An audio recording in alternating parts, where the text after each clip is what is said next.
Good morning, good afternoon, good evening. Whatever region you find yourself in across our country, hello. I'm standing here in my beautiful home province of Nova Scotia. In fact, I'm in Lunenburg, a World UNESCO Heritage Site about 45 minutes from where I live. And it's here in Nova Scotia about 30 years ago that I began my own journey learning and engaging in CPE. I did 2 units of CPE in the Halifax-Dartmouth area. And those experiences had a profound impact on my profession, or my professional, outlook, but also me personally. Experiences I know you've all had and you all share. I thought today I would just take a moment to let you know what I and the team have been up to, some of the things that we've been thinking about and are working on, not only now, but in top of mind over the next coming months. But I first want to begin by saying thank you to the many leaders across our country who have graciously given me time to talk to them, to listen to your passion and your thoughts about our organization. You've shared with me also your hopes, your vision, and your challenges and frustration. And so I thank you for that, and I'm listening carefully and closely to what you're sharing. And so we've already begun to take some of those learnings, some of those listenings, and see how we can improve our organization.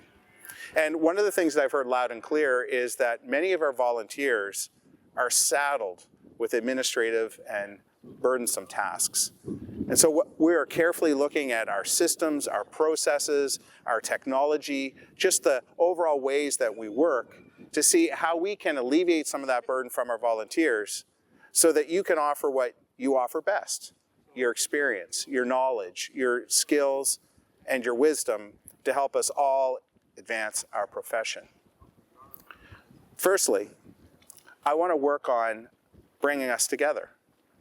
We need to unite as one CASC, as one association, understanding, of course, that we have regional differences, provincial contexts for the work that we share and that we do. But I think it begins by us listening and learning about what is happening across the country, who's doing what, and what can we learn from each other. And as a national team, we can harness that, package it up, and deploy it so that everyone benefits from the shared experience and wisdom that's happening across our country. We're working on our finance and our administration. Sounds kind of boring, but it's important for us to follow compliance and best practices as we figure out how we best govern and run our national organization and office. And yes, that includes examining, analyzing, and looking at our database, but there'll be more about that at a later time. Of course, a key focus is on you, our members. What is it that our membership, that you really need from us in order to thrive as individuals and as a collective profession? You'll notice that one of the things we did recently is send out a survey to see, would you be interested in a benefit plan if you had access to it? And the response that we had from that was one of the largest, I guess, that we've ever seen from a survey in our newsletter. And so we'll continue to work on that. But I also want to invite you to share with us your ideas, your hopes for what we might be able to do as an association to increase the value that we offer you, our members.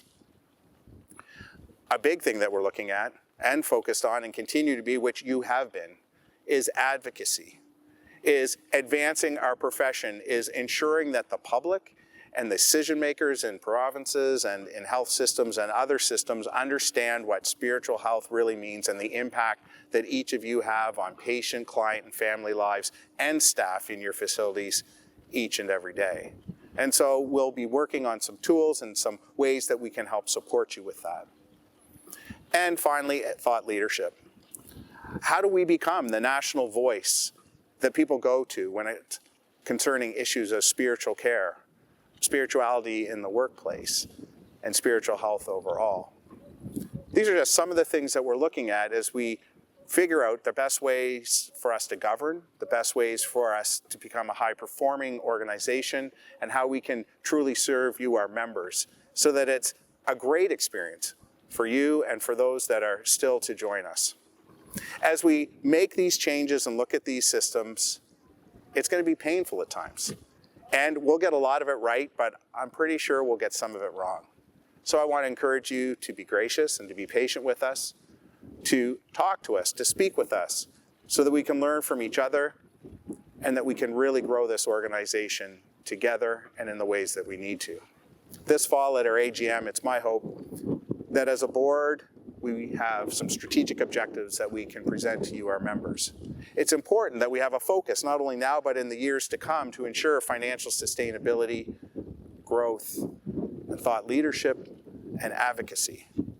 And that those strategic objectives are aligned throughout the country. And so I invite your ideas. We're here to respond. We do want to hear from you, and I thank you for your commitment and for your passion to the Canadian Association for Spiritual Care.